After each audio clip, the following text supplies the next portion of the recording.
बच्चों बच्चों हम पढ़ रहे थे महाकवि माँ का प्रभात वर्णन, जो किसका लिखा हुआ है, महावीर प्रसाद द्विवेदी जी का।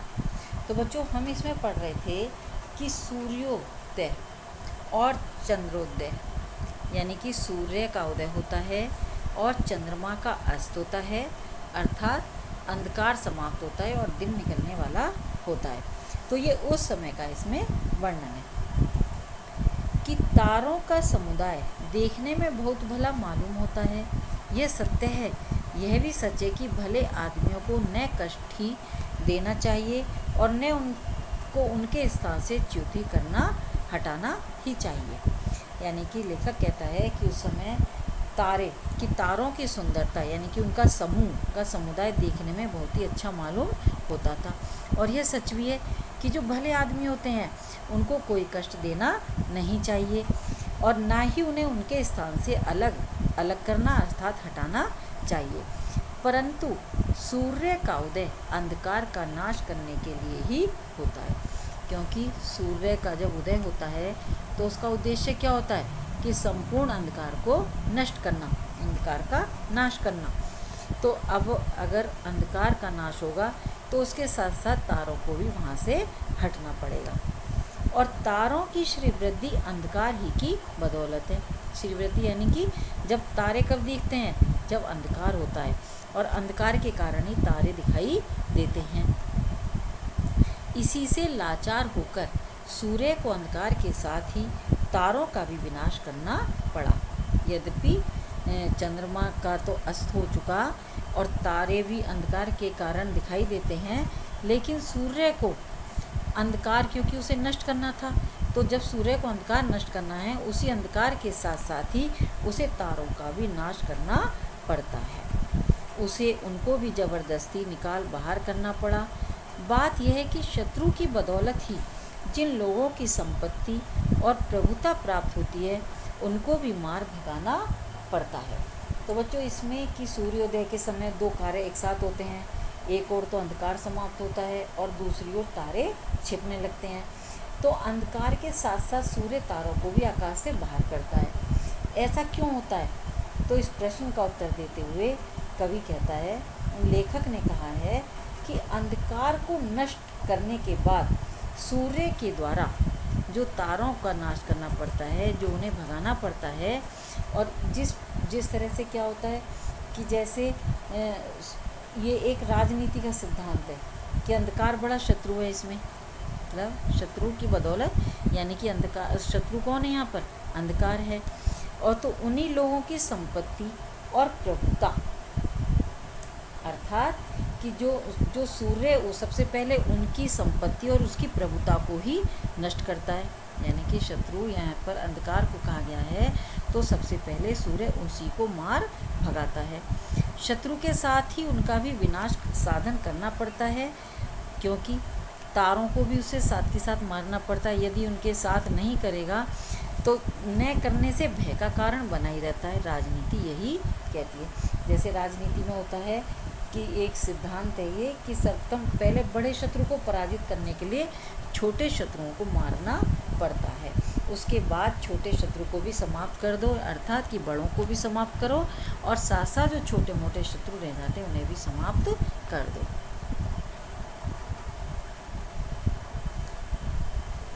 सूर्योदय होते ही अंधकार भयभीत होकर भागा। कि जैसे ही सूर्योदय हुआ, सूर्य का उदय होता है कि अंधकार नष्ट हो जाता है। भागकर वह कहीं गुहाओं के भीतर, कहीं घरों के कोनों और कोठरियों के भीतर जा छिपा। अब सूर्य क्या होता है कि ऐसा प्रतीत होता है जैसे कि मानो सूर्य के प्रकाश से अंधकार भयभीत होकर, यानी कि उससे भय के कारण भागने लगा हो, और वह कहीं गुहाओं यानी कि गुफाओं के भीतर और कहीं घरों के कोनों और कोठरियों में जाकर छिप जाता है। तेज प्रकाश केवल कहाँ फैले अंधकार को, क्योंकि तेज प्रकाश जो होता है, सूर्य का प्रकाश होता है, वो गुफाओं में, अंदर घरों के कोनों और कोठरियों में नहीं जा पाता, मगर वहाँ भी उसका गुजारा न हुआ। सूर्य यद्यपि बहुत दूर आकाश में था, तथापि उसके प्रबल तेज प्रताप ने छिपे हुए अंधकार को उन जगहों से भी निकाल बाहर किया। तो क्या होता है, लेकिन वह अपने सभी शत्रुओं को यानी कि अंधकार रूपी शत्रु का पीछा करता है। कौन करता है? सूर्य। और वह जहाँ पर वह छिपा हुआ था, अंधकार छिपा हुआ था, वह उस अंधकार को उस जगह से भी निकाल कर बाहर कर देता है।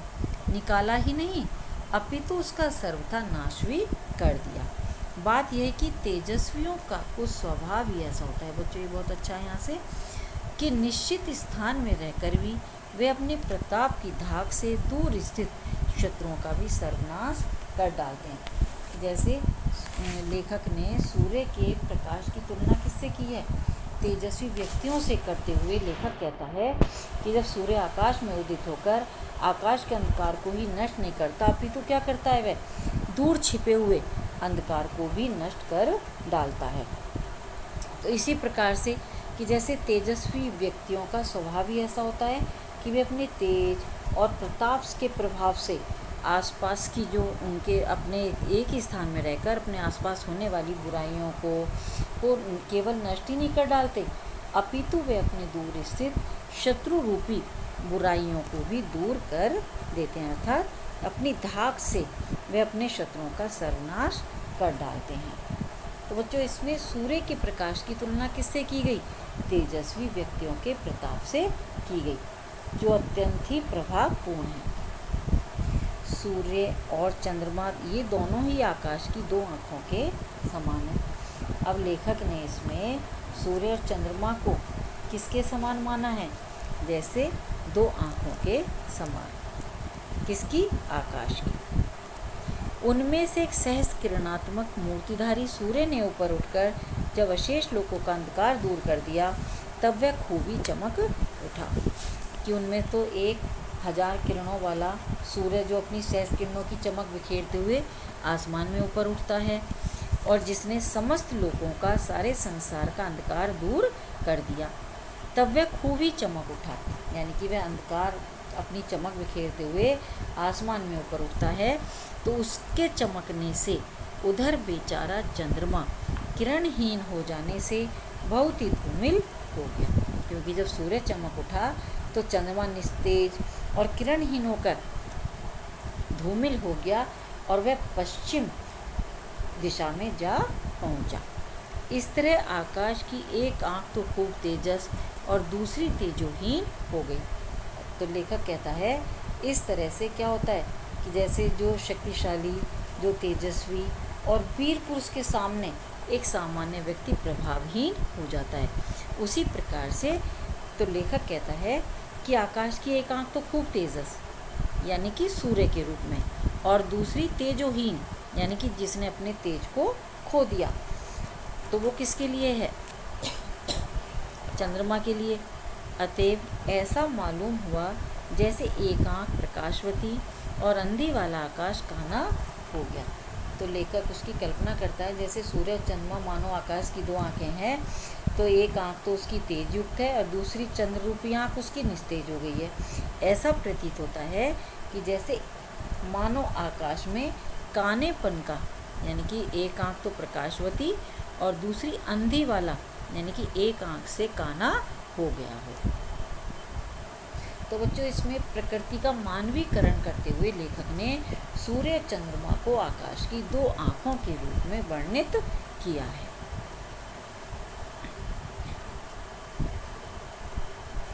कुमुदनियों का समूह शोभाहीन हो गया और सरोरुओं का समूह शोभा संपन्न। अब इसमें कि जब सूर्योदय के समय प्रकृति की विरोधाभास, यानी कि इसमें दोनों का वर्णन किया गया है कि जैसे सूर्य के उदित होते ही संसार के अधिकांश प्राणियों के हृदय में एक नवीन जीवन का संचार हो जाता है, वहीं दूसरी ओर चंद्रमा का अस्त होना यानी कि सूर्य का उदित होना और कुमुदनी और उल्लू आदि के लिए शोक का या उनके लिए दुखदायी सिद्ध होता है। तो जैसे कुमुदनियों का समूह शोभाहीन हो गया, जो कि किसको देखकर खिलती हैं? चंद्रमा को देखकर खिलती हैं। उधर सरोरु यानी कि कमलों का समूह शोभा से संपन्न, जो सूर्य को देखकर खिलता है। उल्लूकों को तो शोक ने आ घेरा, क्योंकि उल्लू कब बोलते हैं? रात को बोलते हैं, और जब सूर्य निकल आ जाता है तो उन्हें मानो दुख ने आकर घेर लिया हो। उल्लुओं पर उसका विपरीत प्रभाव पड़ता है। चक्रवाकों को अत्यानंद ने, और जो चक्रवाक पक्षी होता है उसे अति आनंद नहीं, यानी कि उसके आनंद की सीमा नहीं होती उस समय। इसी तरह सूर्य तो उदय हो गया और चंद्रमा अस्त। कैसा आश्चर्यजनक विरोधी दृश्य है। तो लेखक इसमें विरोधावस्था का वर्णन करता है कि एक ओर तो चंद्रमा के अस्त होने से कुमुदनियों का समूह शोभाहीन हो गया और उधर सूर्य के निकलने से कमलों का समूह शोभा से संपन्न हो गया। तो ये एक विरोधाभास यानी कि एक विरोधी दृश्य है। दुष्ट देव की चेष्टाओं का परिवार कहते नहीं बनता, वह बड़ा ही विचित्र है। किसी को तो वह हंसाता है तो किसी को रुलाता है। तो बच्चों इसमें कि जैसे ही लेखक ने किसका वर्णन किया है कि ये प्रकृति का यह नियम है, ये एक बड़ा विचित्र देवीय चेष्टाएं होती हैं कि जो कही नहीं जाती हैं और ये बड़ी ही विचित्र हैं कि किसी को तो ये हंसाता है, यानी कि जैसे इसमें सूर्य के उदय होने से तो हंसने का प्रतीक है और चंद्रमा के अस्त होने से रोने का प्रतीक है। सूर्य को आप दिग्बंधुओं का पति समझ लीजिए और यह भी समझ लीजिए कि पिछली रात वह कहीं और किसी जगह अर्थात विदेश चला गया था। कि जैसे कि सूर्य को आप दिशा रूपी बंधुओं का पति समझ लीजिए, जो कि क्या होता है कि जो पिछली रात यानी कि पहली रात वह कहीं और किसी जगह अर्थात प्रदेश चला गया था। मौका पाकर यानी कि अवसर पाकर इसी बीच उसकी जगह पर चंद्रमा आ विराजा। ज्यों ही सूर्य अपना प्रवास समाप्त करके सवेरे पूर्व दिशा में फिरा धमका, त्यों ही उसे देख चंद्रमा के होश उड़ गए। अब क्या हो और कोई उपाय न देख अपने किरण समूह को कपड़े लत्ते के सदस्य छोड़ उपपति के समान गर्दन झुकाकर वह पश्चिम दिशा रूपी खिड़की के रास्ते निकल भागा। अर्थात कि जैसे कि सूर्य की अनुपस्थिति में चंद्रमा उसके स्थान पर विराजमान हो जाता है और दिशाओं पर अपना धूमिल चांदनी फैलाकर उनका उपपति बनने का प्रयास करता है। परंतु जैसे ही पिछली रात्रि में अस्ताचल रूपी विदेश समाप्त हुआ यानी कि गया हुआ सूर्य पुनः अपनी दिशा में आकर जब उदय हो जाता है तो चंद्रमा उसे देखकर सूर्य को देखते ही चंद्रमा के होश उड़ जाते हैं और वे अपने किरण समूह को वहीं छोड़कर अर्थात लज्जित होकर पश्चिम दिशा रूपी पीछे के द्वार से निकल भाग जाता है, दिशा रूपी खिड़की के रास्ते निकल भागता है। तो बच्चों इसमें सूर्य और चंद्रमा के इस मानवीकरण के आधार पर लेखक ये कहना चाहता है कि अच्छाई की अनुपस्थिति में ही बुराई को अपने पैर पसारने का अवसर मिलता है। जब तेजस्वी, पराक्रमी और महान प्रतापी व्यक्तियों का उदय अथवा आगमन होता है तो अयोग्य, कायर और आडंबरी या दुराचारी पुरुष उस समय भागकर कहीं छिप जाते हैं। तो सूर्य चंद्रमा के उदय और अस्त होने के क्रम को माध्यम बनाकर लेखक ने यहाँ तेजस्वी व्यक्ति के गुणों का चित्रण किया है।